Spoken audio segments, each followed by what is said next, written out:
All right. Welcome to another episode of Driving with Slip. I got a lot of thoughts on my mind. I haven't talked to y'all in a little over a month. And I was talking about how they should end the first half strong. I think the Braves did end the first half strong, and they started the second half. Technically, it's not the half, but that's what they call it. They technically started the second half pretty strong, and they've won a few series. They've swept two teams in a row, which was very, very impressive. They did just drop a series to the Yankees. They should have gotten at least 2 wins out of that. They played well enough, they pitched well enough, definitely, to get at least 2 wins out of that. However, they only got 1. You know, one thing that we may need to talk about at one point is, should we be worried about Iglesias? And it always seems to be a conversation that comes around, and then it's like, no, we shouldn't be worried about Iglesias. Things happen with pitchers, and that's how it goes.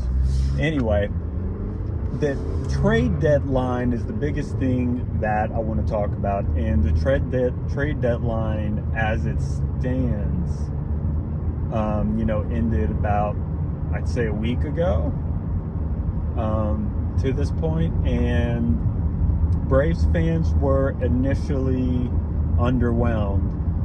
The biggest thing that we kept hearing was we didn't get a big bullpen arm, we didn't get a number 2 starter, we didn't get a playoff starter, and this and that and this and that. And then what did the starting rotation do?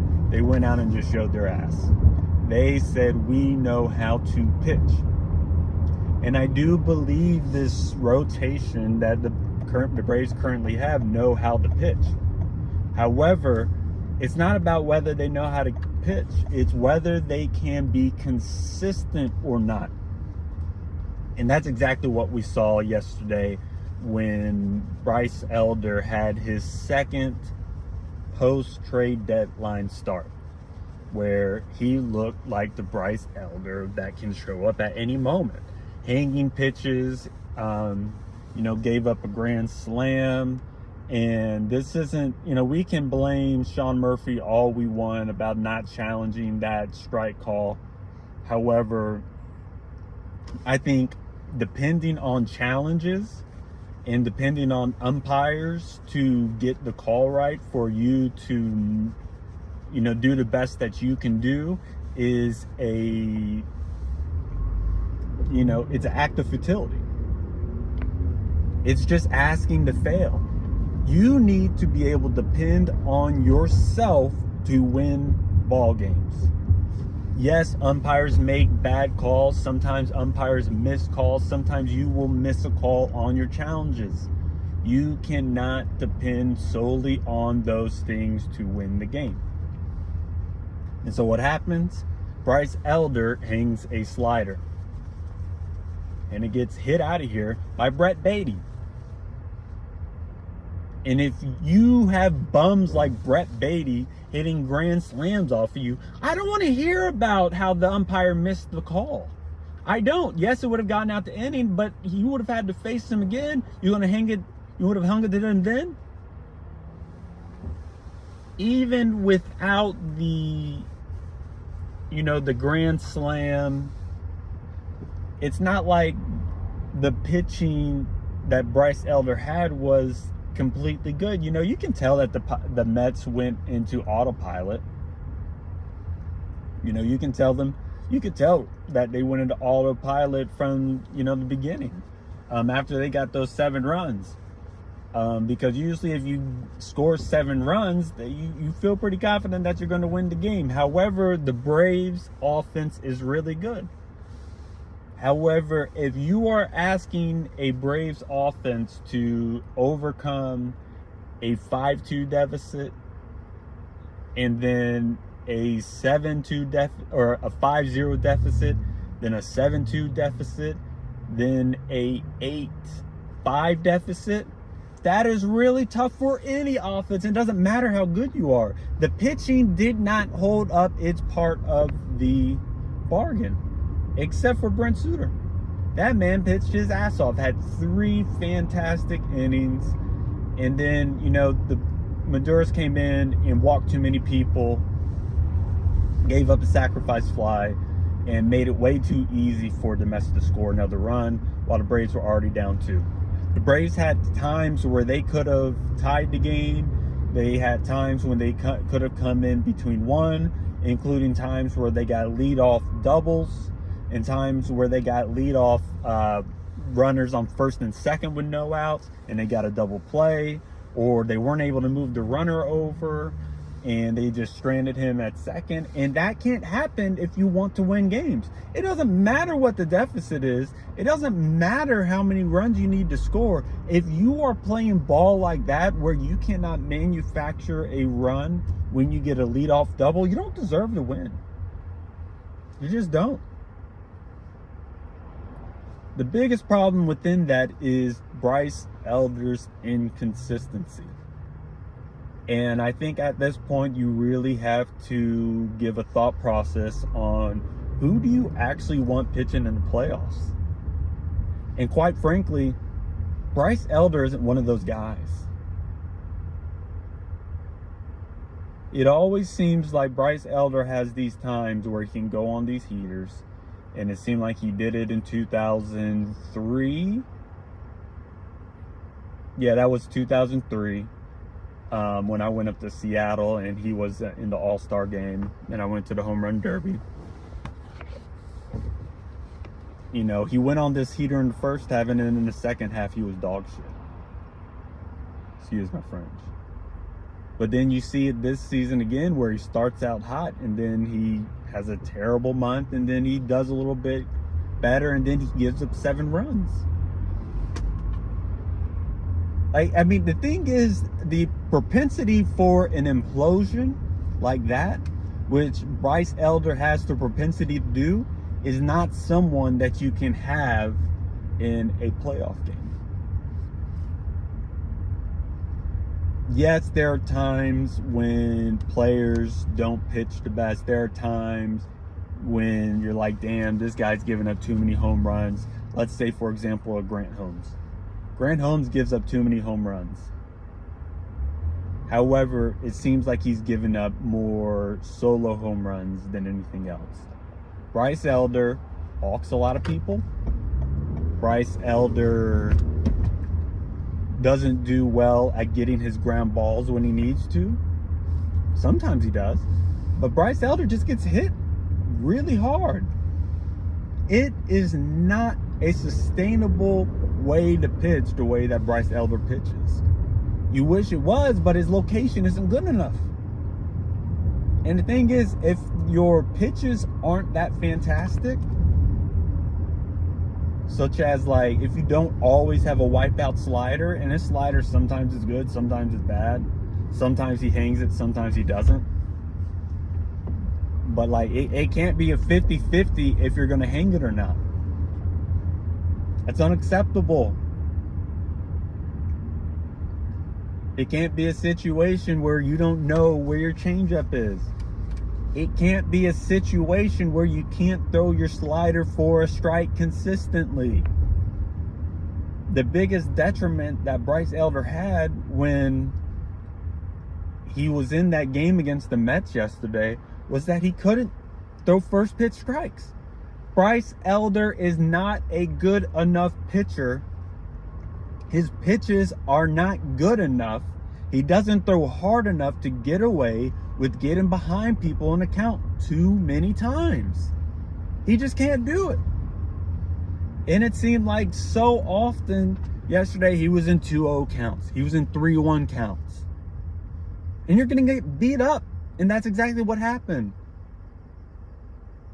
And it wasn't just a home run that was the problem. It was not just the grand slam that was the problem.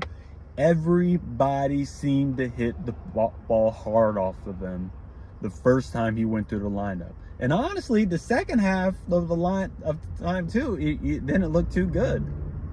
You know, and the thing is, Walt Weiss was in a tough place to where it's like, I can't take him out. I can't make my bullpen suffer because my pitcher's throwing like crap and keeps giving up runs. It's the second inning. So then it seems like Bryce Elder gets into it. He gets through 5. Somehow he gets past, you know, he goes further than the Mets starter, which is incredible. But then it gets to a point where every time the Braves seem to inch back, the pitchers would give up some more runs. And then when Brent Suter was in and the Braves were actually getting runners on base, they weren't able to manufacture those runs and get those runs across. They weren't able to get the big hit in those situations. And it sucks. It really does suck, because there were times where, you know, there was a time where Ronald Acuna hit the ball hard, and, you know, he's had some bad luck recently when he hits the ball hard. But, you know, he struck out after there was a leadoff double in the first inning from Drake Baldwin. There was a time when Olsen struck out a couple times in big situations. And that just can't happen. He did hit the ball hard in another situation, but it was a one hopper to the first baseman. You know, sometimes that happens. However, Matt Olson could not come through when we needed it. It seemed like Dubon, he was able to sneak one through, but it didn't seem like he was putting together the at-bats that we typically see him put together, because he was popping the ball up a lot and, you know, just shallow fly balls. And that's just not going to do it. I don't think Michael Harris, you know, he was able to get a couple doubles, but also there were times in a game where he did not have that consistency, you know, when it really mattered. And, you know, the thing is, it's not just about getting hits, it's about getting hits in the situations where we need it. And I think that's the really difficult part. You know, part of that is baseball, and I think that is one of the biggest reasons why the Braves fell short of the Mets yesterday. Because, you know, I don't like the word momentum, but I think CJ Nitkowski did have a point where it just had a feeling that the Braves were going to come back in that game, and the opportunities that they had to come back against the Mets in a bullpen that's not good, they just couldn't do it. And it sucks. It's only one game. They did clinch the season series for the Mets, which is, you know, sucky, because, you know, it just seems like the Braves can't beat the Mets this year. But the Braves are going to have to salvage other games. The Braves are going to need to win these games against these kinds of teams, because the Mets are not a good enough team to lose games against right now. I think it will be important that the Braves just win this series so they can win the next 2. And I think that's just the biggest thing. Keep winning series. That's gonna be the name of the game for the rest of this time. And that's the name of the game always. So, like, I'm not too concerned about them losing a season series to the Mets, you know, whatever. It's the first time they've done it since 2017. All streaks end at some point. However, you know, I think the Braves have not put themselves in very good positions against the Mets. This has been the second game where it's been the first inning against the Mets, and it's just like, why am I going to continue to watch this game? I did continue to watch this game because I was like, hey, the Braves always have a chance to come back. You know, 5 runs is a tough deficit. However, it's not an impossible deficit. And honestly, they almost did it. But, you know, the biggest thing about that is also, it's tough to constantly come back and try to put runs on the board whenever you get some runs and then your pitcher gives up more.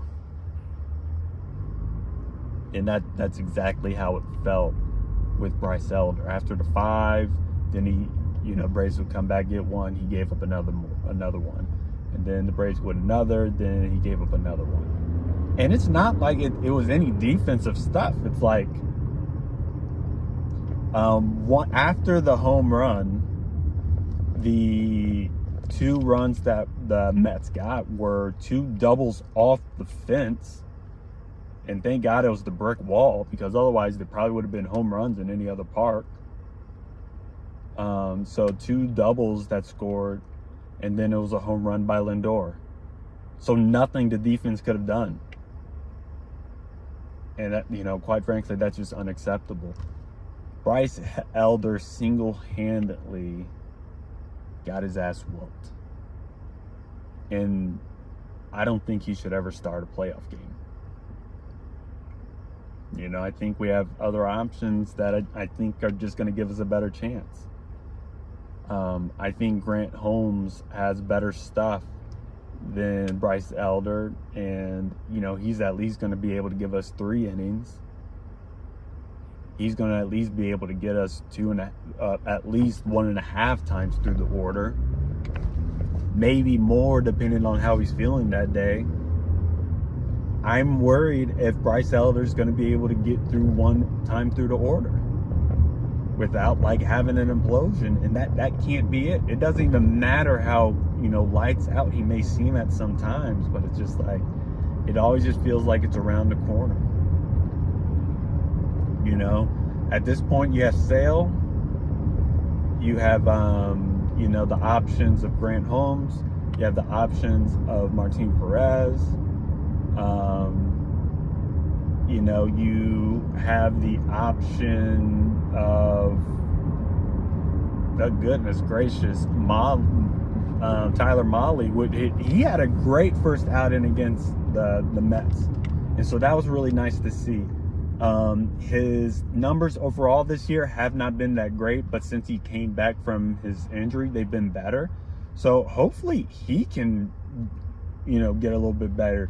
He is a guy that has, you know, quite frankly, mediocre numbers right now. That's like, well, I think I could trust him at least in the postseason. You know, I think he can get us some innings in the postseason where he can at least get through the order 1.5 times. And that's what we're looking at. We are looking at a piggyback in the postseason right now.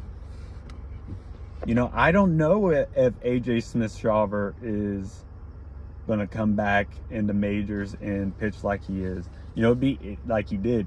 It'd be wonderful if he was able to, but I don't know if that's going to happen. We don't know if Spencer Swellenbach is going to come back. We don't know if Spencer Strider is going to come back.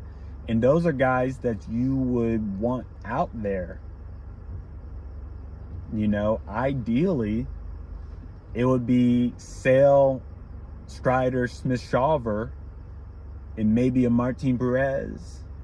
You'd have Grant Holmes in the bullpen. That's what we want. That's exactly what we want. We want, you know, it would be such a phenomenal situation if we could depend on those guys coming in and helping, you know, back to back a couple of these guys, you know, whether it's Smith-Shawver or Strider, because we don't know where Strider is going to be. But I think there's a certain limit on their pitching to where we can make up those games and make up those pitching staffs, because, you know, quite frankly, I don't know if there's anybody other than Sale that I trust to give us, you know, honestly, more than 5 innings. And that's disappointing. Now, the other part about that is that people are mad that Alex Anthopoulos did not get a number 2 guy. Well, who was that number 2 guy? Riddle me that. Who is that number 2 guy that was out there? Because apparently Jacob deGrom wasn't out there to get. He made everybody available for Tariq Skubal. And you know, it just honestly seemed that Detroit had their eyes on guys that were from the Dodgers. And that's just what it is. I'm not blaming Alex Anthopoulos for that.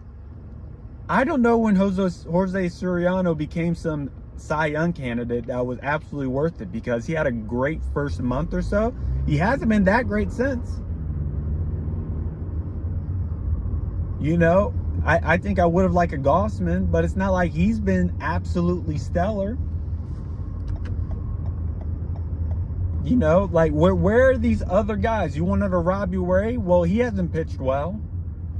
You wanted a Peralta? Well, he hasn't pitched well. All these guys that these fans are talking about, oh, we could have gotten this guy, we could have gotten that guy, we could have gotten this guy. Well, they all suck. And they've shown why they were available in the trade deadline.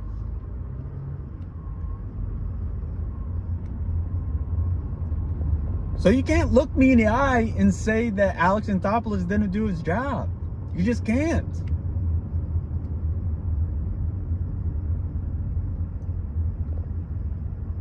You just can't. And, you know, like, I also hear people talk about, like, well, he should have gotten somebody in the offseason. Well, who?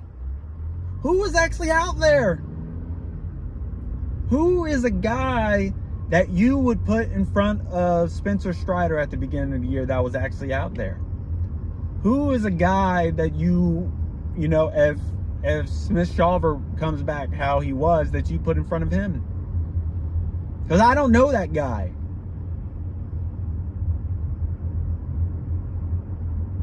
I just don't. I don't know if that guy was actually out there. You know, maybe you can talk about a Ranger Suarez, but I don't think the Braves are going to pay for him. That's not their MO. It's just not. Alex Anthopoulos has the guys that he wants. And Alex Anthopoulos did a good job of making that bullpen.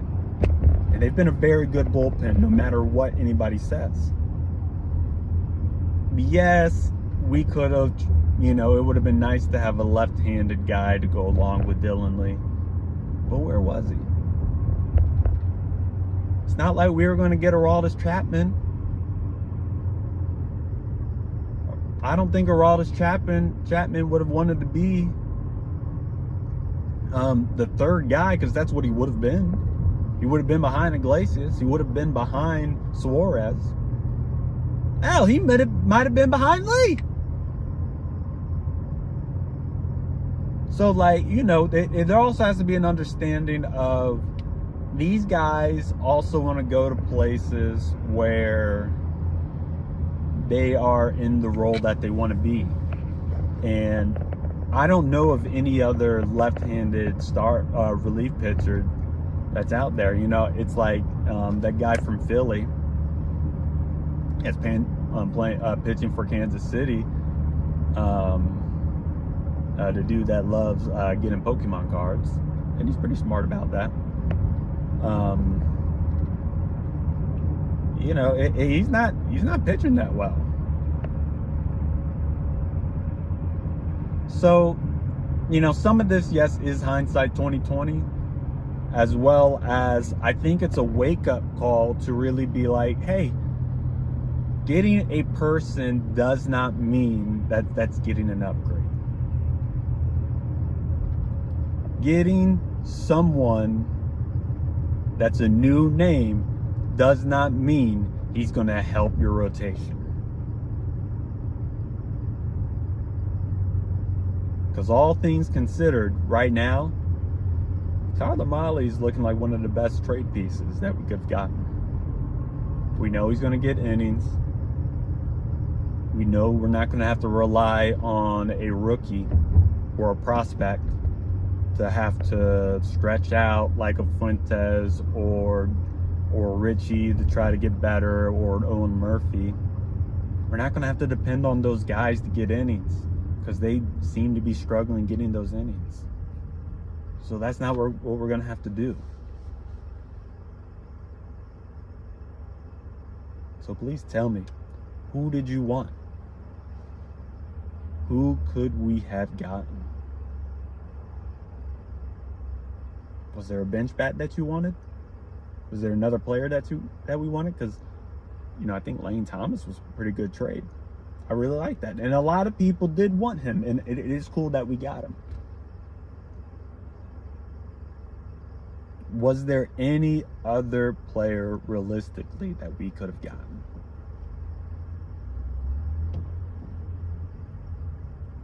I don't know. I don't know. But it doesn't actually look like there was.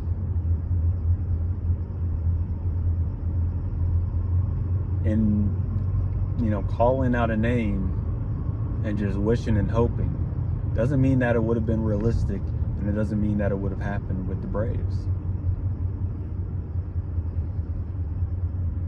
And we can go through the names and kind of be like, I don't know if this guy actually would have been a person that would have made us happy.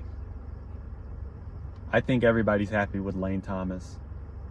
I think everybody's happy with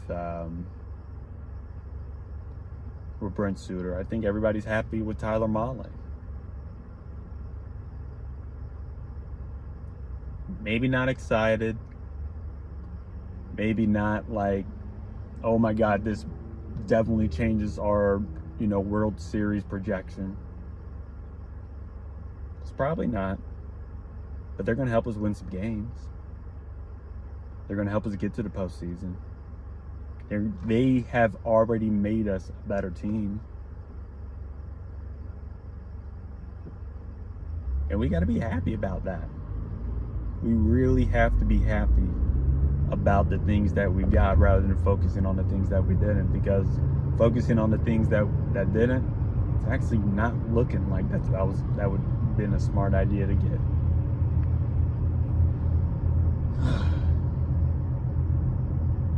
Y'all don't slip.